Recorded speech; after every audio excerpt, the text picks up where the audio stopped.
Zion or Luka? If you had the first pick in the draft, who would you choose to build your franchise around? Listen, Luka already proved last year that the hype about him was real. He went out last year and won the Rookie of the Year, averaging 21 points, 8 rebounds, and 6 assists. So the question is, will Zion Williamson be better than Doncic? Who's going to have the better career, Luka or Zion? Well, on this journey, I'm going to break these two down, and I'm going to give you my opinion on why I think Zion is going to be better than Luka.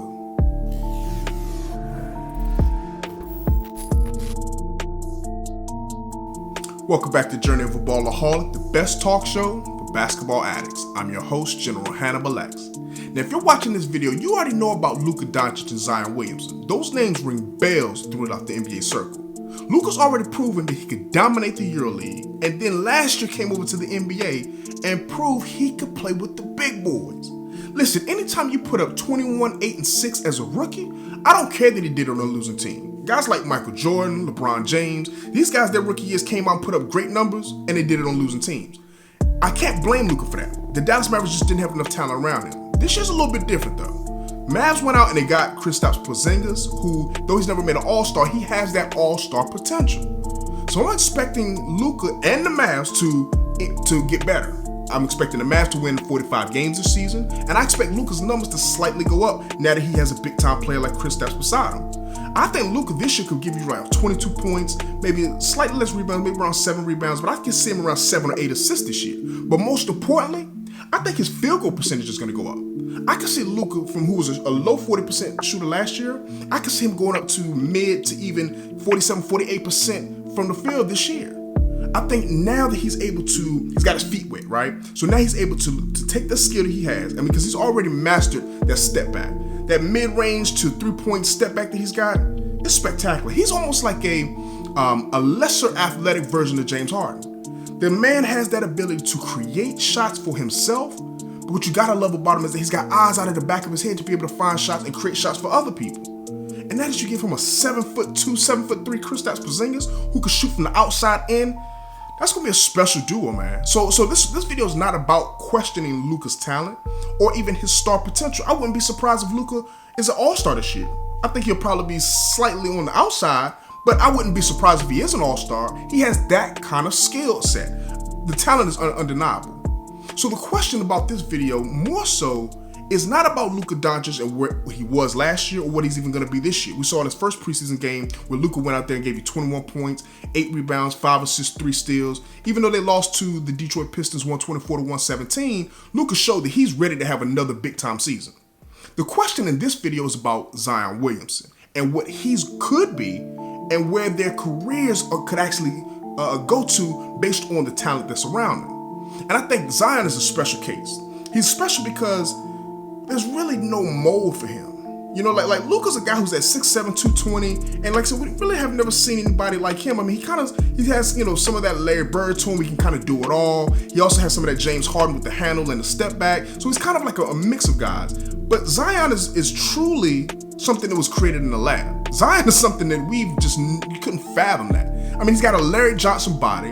You give him Blake Griffin's hops, Draymond Green's defense, and Charles Barkley's all-around game. Like, he literally is that kind of a specimen. So how do you grade or how do you compare these two, you may ask? To me, it's very simple. If I'm starting a franchise and I have the number 1 pick in the draft, the reason why I'm going with Zion Williamson over Luka, who's already proven what he can do, is because I think that the floor for Luka is high.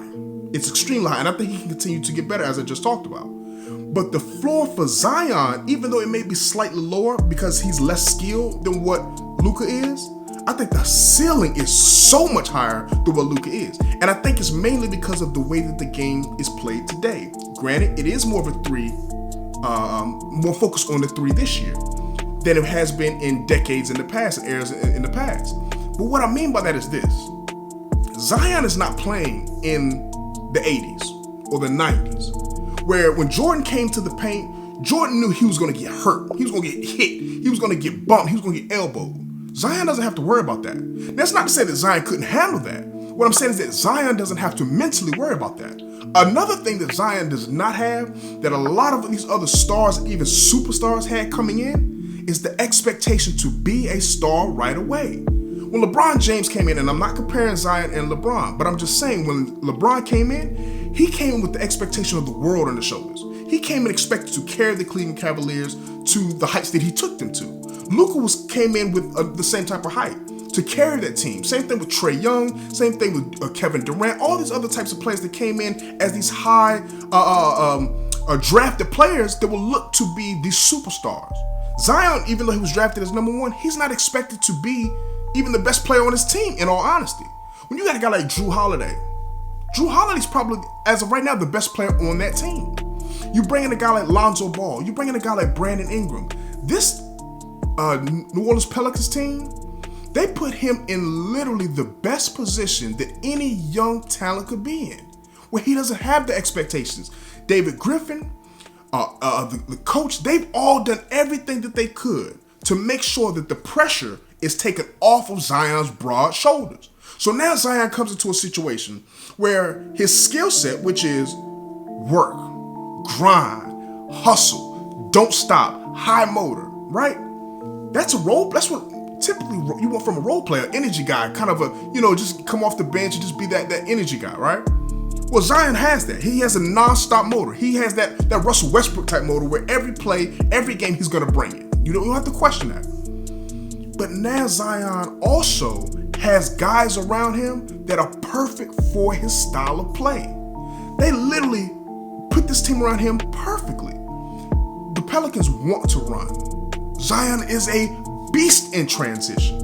When you add Lonzo Ball, one of the best, in my opinion, one of the best young passers of the basketball in the game, especially kicking it ahead.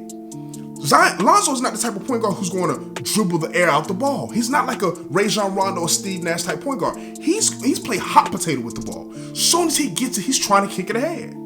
That is going to only make Zion better. He loves to run, and he's going to get out there in transition, as we've already seen in these preseason games, and he's going to be unstoppable. One of the things that truly goes underrated about Zion is his craftiness and the grace that he has in the air with the ball. Listen, don't take this comparison too out there. Zion has like Vince Carter hops with like Michael Jordan grace in the air. Hear what I'm saying? He has that explosiveness to just go up and dunk on someone, as we've already seen in the Atlanta game. But he also has that ability to ward off defenders with the ball in his hands. So now you get this guy who's 6'6", because they kind of give him a real height. So he's 6'6", like 270, 275. Already has the man body that's ready for the NBA. He's ready for the physicality of the game. But once again, this isn't the 80s and 90s. So when you play off the ball, they allow less contact than if you're playing like down low with the back to the basket. If Zion was a true Shaquille O'Neal type, right? When Shaq came in the game, he was so physically bigger and dominant than all the other players, but he played a lot of down low mostly. So you can get real physical with him. And he had to take a lot more punishment. Zion's not that type of player that's going to truly catch the ball in the box and try to back you down and just pound you down into the paint. He's playing off the ball, and a lot of times he can face up. You saw it in the Chicago game, where he's able to catch the ball, face up, take a dribble, because he got a quick, underrated first step, take a dribble, behind the back dribble, cross you up and get into the paint. How do you stop that? Somebody who's got an explosive first step, who is lightning quick off the ground, who is physically strong and wants that contact. He's literally looking for that contact. When he dunked on old boy from Atlanta, you could tell his eyes got big as he was ready for that poster. He didn't try to go soft to the basket. Zion went in there looking for a poster and put him all over a poster almost 2 minutes into his career. Every game that he's played thus far, he's got highlight dunk after dunk. Now, mind you, he's not just a dunker, though. The thing that is going to truly make Zion special is the other parts of his game. We know he can dunk. But what people don't talk about is his ability to pass. Look at some of these passes that Zion's making. Zion's ability to find the open guy, because defense is going to look at him. Even though he's not going to have the ball in his hands as much as somebody like a Drew Holiday or even a Lonzo Ball, or maybe sometimes even Brandon Ingram, who's going to play a lot of ISO ball. he's going to be able to, when he does catch the ball, all eyes are coming to him. And when he catches it, if you send a double at him, or if you try to hedge over, he's going to find the open guys. He had a couple assists in both games so far. I think 3 assists in his last game, 4 assists in the first game. So he has that ability to make the passes. He has that ability to put the ball on the ground and dribble. What we have yet to see him do is to shoot the ball. But he's showed at Duke University that he's a willing shooter. I don't think he's going to be a knockdown shooter. That's not what I'm saying. I think he won't be a Ben Simmons type player. Ben Simmons, it took him 2, 3, 4 years before he was even really got comfortable to the point of even taking threes, comfortably and confidently in a game. As we saw him just hit his first preseason game. Zion is going to be that guy who's going to take those shots, and he's going to miss a lot of them. He's going to miss a ton of threes because even as we saw him take them in college, the NBA three-point line is further back. So Zion, I'm expecting this year to probably be a high 20% three-point shooter, but he's going to take them, which means defenses have to at least come out to respect him. And he's got that quick first step. So one of the reasons why I'm expecting him to have a better career than what Luka will have is this. It's not just about talent, because first of all, let's be very clear. I think Luka is more skilled than Zion. I'm not questioning the skill level. I'm questioning where they are right now, which I think as of today, if I'm taking a player today or for who I think is better today, it's Luka. There's no question about that. Luka is better than Zion right now. I think that as the years go on, I'm talking year 3 through 15, I think Zion's going to catch him and surpass him because his shot will only get better. The more comfortable and more confident that he gets in taking it. That'll come with year after year after year of practice. But his physicality isn't going to diminish in the next couple of years. His athleticism, knock on wood, minus any injury, won't diminish in the next couple of years. He's only going to get stronger. He has not even gotten his man strength yet. Think about that. He hasn't gotten his full man body yet. And he's already too physical for grown men. This is what people said throughout Zion's entire career. When he was in high school, playing against little kids. They were saying, oh, it's just these little white kids he's dunking all over. Then he goes to Duke. Oh, he won't be able to do that. He won't be able to dunk on guys like that when he goes to the pros. Then he's in summer league and he's making big time plays. Oh, wait till the real season comes. Now he's in the preseason. You can't keep pushing the goal line back for him. The regular season is coming, and I think he's going to continue to show that he's ready. I predicted already 18 points, 8 rebounds for Zion this season as a rookie. So once again, if we're comparing rookie years, I think Luka will have a better season. Even though I think that Zion will be the rookie of the year, I think that Luka, as the start of his career, will be better because he was a pro before Zion. He's more skilled than Zion, and the ability for him to shoot from 3, I think, and his passing ability, which is better than Zion's, I think is what makes him better now. Zion is a better defender than Luka right now. Zion's a better rebounder. Zion is a better finisher. So the things that he can improve on are things that he's already good at, which is passing, which is not as good of a pass as Luka, as well as ball handling, not as good of a ball handler. But I think those are skills that he can continue to work on, especially shooting. He'll get better at those. How do you stop him? How do you stop Zion Williamson? I mean, we've seen through the first 2 preseason games, with the last game he had 29 points on 12 of 13 shooting from the field, with 4 rebounds and 4 assists. 12 for 13, you may say, yeah, it's just preseason. It's preseason, but that was a young team they played against. The Chicago Bulls out there playing for something. The Atlanta Hawks that they played the first game, they're out there playing for something. And this culture that's around Zion is a winning culture. Not to say it's not the same for Luka. I love both of these teams, and I think these are 2 young teams who are going to be on the fringe of making the playoffs this year. I don't have either one of them making it, but they're going to be right there on the fringe of it. I think that this New Orleans Pelicans team and the way that they built the young talent around him, I think puts Zion in a better position to succeed for the future than that of Luka Dončić. Like I said, Luka has a big-time star that's better than every person on the Pelicans team in Kristaps Porzingis. What's after that?